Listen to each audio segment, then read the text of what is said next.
What's up, guys? It's your boy Kazaris back with another fun little updated deck profile. Today we're going to be revisiting Triamids. It's been a couple weeks. A lot more results have been accomplished with the deck, a lot more achievements. Notably Luke Tyler reaching third, fourth-ish place in the Meta Championship Series with it, specifically with the balance build. Now I had my reservations about the balance build in the first place, mainly because we weren't able to fit in all the resources that were needed for the deck and also play all the back row. But that's because I was just being a little thick and wasn't thinking about playing over 20 cards, because I'm used to playing as few cards as possible. But when we max out over 20 cards, we still guarantee our tech card, our trap card, as well as have enough resources to cycle through your field spells consistently and have just monsters and spells in general. So this is a very good way to play the deck. I prefer this over Sealed Tombs and Ties That Bind at the moment, mainly because you need, like against Red Eyes and Subterror, etc., Blue Eyes, you need a back row to protect your monsters to get that ball rolling. Because if you open two field spells and two monsters, like, sure, you can get some field spells going, get some cycling through your deck going, but eventually you won't be able to get that crucial dancer boost, especially if Blue Eyes can swarm you or Red Eyes can get all the stuff they need on their big boy before you're able to out it with like a Canadia or something like that. So you really need one of these back row. And then you're also playing the 9 field spells still, just to ensure that you're going to have the 1/1/1 in your hand, and then that fourth card is going to have a higher chance of being a field spell or a monster here than a trap card. So that's what you want. You just want like 2 monsters, a field spell, and a trap card, one of those monsters being Hunter. That is like the ideal hand, because you're going to be able to, like I was saying in the last video, cycle through 2 field spells on your opponent's turn, interact with your opponent 3 times, and just try to mess around with them with your little field spell tricks and battle phase tricks and whatnot. So very cool deck. I like this build. I like the consistency. Like in the old deck too, you had, although it was very small, you had a small chance of bricking, but with this deck you will always have a field spell, you will always have a monster, and you will always have a trap. So that being said, let's get into some duels. Just had my Clan Wars match. I was playing Blue Eyes, won that 2-0. Let's get into some duels here. Still platinum, that's unfortunate, but let us pray. No, let us hopefully get some good opponents, not some meme decks.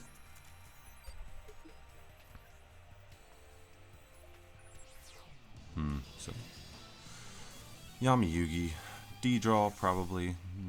It's not a good sign, but it's not a bad sign either. Not like Holy Guard or something.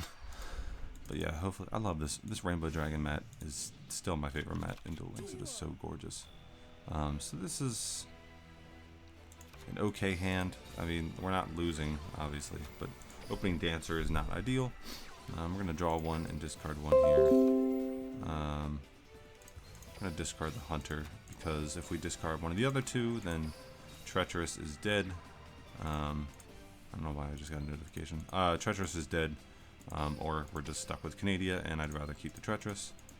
Also, Hunter being engraved means like we can activate a fortress or something, and then have a resource in our grave to use.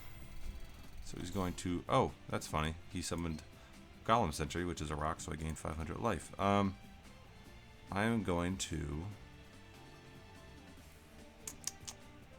so this is Subterrors, so I'm going to activate Treacherous, targeting the Golem Sentry and the Triamid Dancer. Then I'm going to chain Fortress, or chain Dancer, to activate Fortress. Although it's looking like he has something to chain. This might be a Cyclone. If it's the Cyclone, it kind of hurts. However, it's fine because we're still getting rid of his monster, stopping his place for the turn. Yeah, okay, so it's not going to have... Okay, so it's not a Cyclone. We're good. Gonna activate Fortress from deck. And that way our Tretch doesn't destroy our Dancer. Then I'm going to search Master with the Cruiser, I think. Yeah, I want to search Master here. No, I want to search Hunter. Because if I search Hunter, if I draw any field spell, then I can play it over the Fortress, add back a monster, and then I'll be able to establish 3. Or if I draw a monster, then I'll be able to establish 3. So I want to add the Hunter here in this case. Just going to set 2. So it might have been an Econ. He was able to chain something. So he drew the Hunter, so that's pretty cool. So we're going to be able to have 3,400 on board plus a Dancer boost.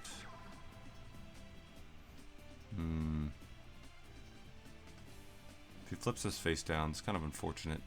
But we can also sit on a 2,900 defense Dancer. No. Okay, so we're going to be able to get another normal summon here. We're just going all in. I'm not afraid of a drowning in a Subterra deck.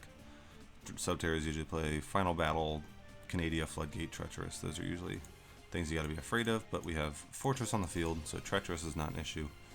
We'll turn the Cruiser to deck, keep the Hunter in the grave, so that when we cycle through the Fortress on the following turn, we are able to maintain as much advantage as we can. So that's fine, so that'll be 11, that's going to be 3k to the face, assuming he doesn't have anything to block this next attack. I don't know what that other back row is. It might be like Final Battle. Although there would still be a delay with Final Battle. So I'm not sure what that other back row is. Because there was nothing on the attack. Nothing on the battle phase. On the change of phase. I don't know. He might have just turned his toggle off. We'll see. So he's going to draw. But yeah, this is why Masked Tribute Subterrors is superior. Because he still would have been able, like after I outed the Goblin Sentry there, he still would have been able to use Mass Tribute, try to attack with my Dancer. That's going to be the game. He's not going to be able to recover. We have too big of a field, and we're just going to gain. Through that next turn, we would cycle Fortress to Cruiser, add back Hunter to our hand, cycle Cruiser to King Golem, add Master to our hand, and then have a draw. So we would have gotten, between that turn and the following turn, we would have had +3 with a King Golem on the field. So we're going to get into another duel here.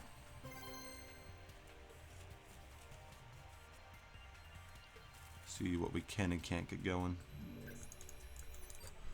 So that was fortunate. That was a Subterra duel. Pretty decent. Dr. Velian Crowler. Ancient Gears. Let's see.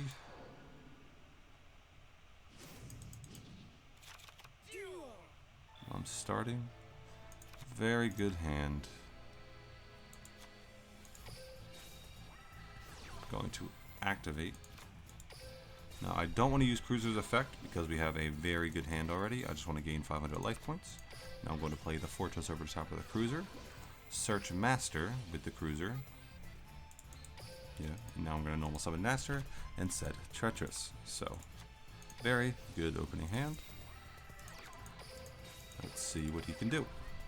Now unfortunately we're not going to be able to get any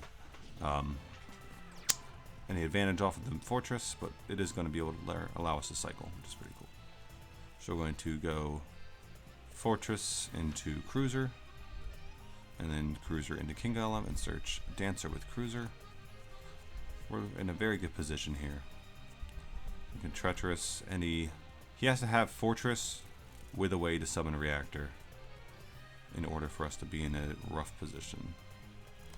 But either way, even if he does that, like if that's his only play, like activate Fortress, like Wyvern into Fortress, into Reactor somehow, then we can still play the King Golem from our deck, stop the Reactor from popping anything, and then on the following turn we can use our Treacherous.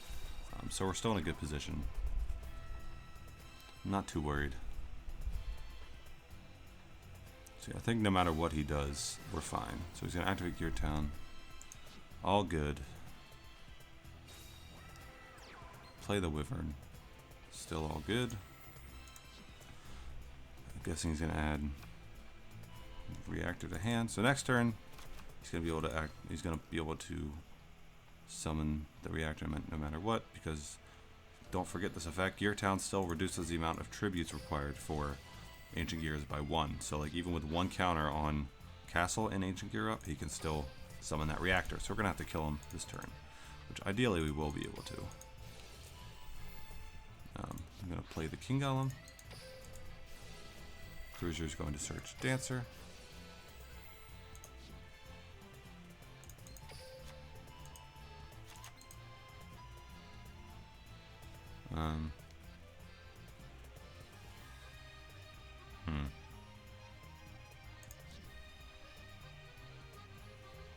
Still going to attempt to attack over this Hunter, isn't he? Do I want to pop it? So if I pop it here, Assuming that back row. What would that back row be? Canadia? What back row does Ancient Gear play? If it was anything to get rid of his Gear Town, he would have used it. So it's not Cyclone, it's not double Cyclone. Could be Canadia. Drowning. No, Canadia's the only thing that stops us here. I'm just gonna Tretch. Yeah, just get rid of this, because our Hunter's gonna die anyway, so I'm just gonna get rid of the Wyvern. No reason to save the Treacherous for the Reactor, because I just want to kill him. Ooh. This is very good. So if there is no... oh, that was a very good top pick. I'm going to normal summon this. Normal summon this. Oh, there's no delay. That's game. Sorry, buddy. Return the cruiser. Keep those in our deck. Enter battle. 16 and 24. Very easy game. Let's do some more, boys. I love Triamids so much. King Golem. Global Armades is nothing to underestimate. It is very good. So Subterrace, easy game. Ancient Gears, also easy game. Going first is very good to do with this deck also. So I will say that we're very fortunate to be going first there. Especially when you can just set up and then respond to your opponent instead of having to play around what your opponent could have. It makes it much easier for this deck to play. But going second is where it can get a little bit tricky. You have to do like tricks with, make some reads with Fortress, like play around Treacherous potentially, make some fancy plays with King Golem special summons, stuff like that to play around anything that could interrupt your normal summon. Stuff like that, you gotta be aware. So we're going to have Cruiser. Now we're going to normal summon the Master. Here I'm going to use Cruiser's effect because we have Pulse in our hand, so we want to stack the Graveyard, right? So now we have a live Pulse activation, because next turn we're going to be able to cycle through that Cruiser. I'm not sure if I want to use Pulse here, I think. I don't know. Don't shotgun your Master effect. There's no reason to shotgun anything. Oh, so Red Eyes. Another very good matchup. See, this is why, like, if we didn't have balance here, we wouldn't have been guaranteed this Canadia or this Pulse. And then Red Eyes would have been very difficult if we're not able to abuse the King Golem targeting interaction. So he's going to Red Eyes Fusion, absolutely fine.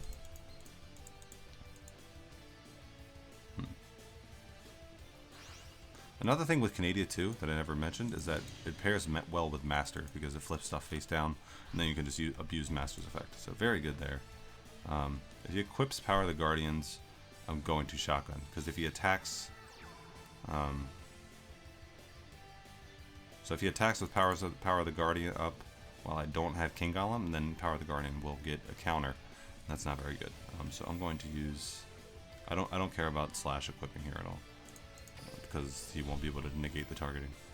So I'm going to use Master, send the Cruiser to the grave, yes. Play the King Golem from the deck. Now I could choose to Canadia here. No,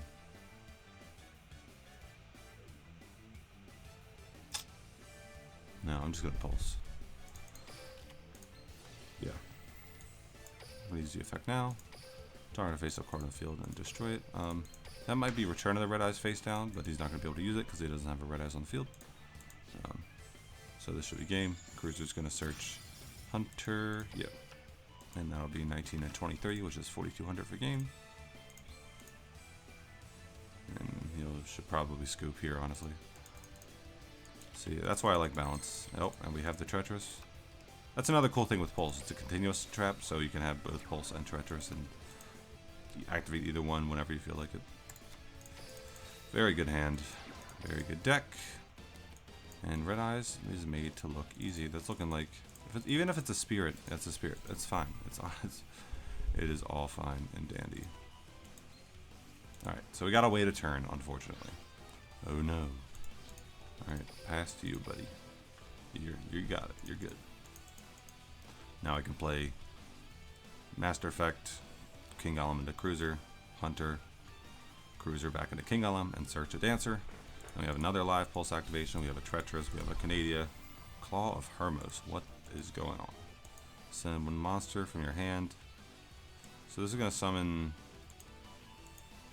Hermos Rocket Hermos. This card is special summon Treacherous. Okay. What now? Retro? Do you have the retro? Insight? Okay. Alright. Throw whatever you have at me, my man. Ain't gonna do nothing. Wait, adding spirit. Does he already have the insight? Or the fusion, I mean? No? Oh, right, he can't fusion because he just summoned cannon. That's hilarious, actually. So we're just going to get 2 cycles here just to make our pulse live again. Activate cruiser. No reason to toggle on. It'll let you activate your effects no matter what at the end phase, but I just like to toggle on just to be safe. Cruiser will search again. Give us the dancing machine, which will boost all of our guys up by 500.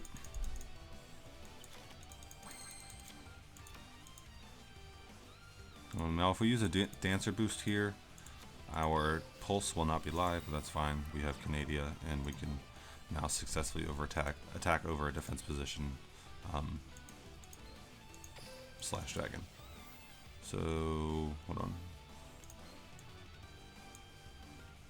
So we've used a cruiser already, so I want to return a cruiser. Just keep equal amounts of each field spell in the deck. That way you have an even amount of cycles that you can do with each one. You don't want to run out of King Golems and then only have Cruiser and Fortress to switch between. You just want to have like 3 of each one, and then 2 of each one, and then 1 of each one before you start recycling everything. Just going to set the Canadian, no reason not to. And we're going to...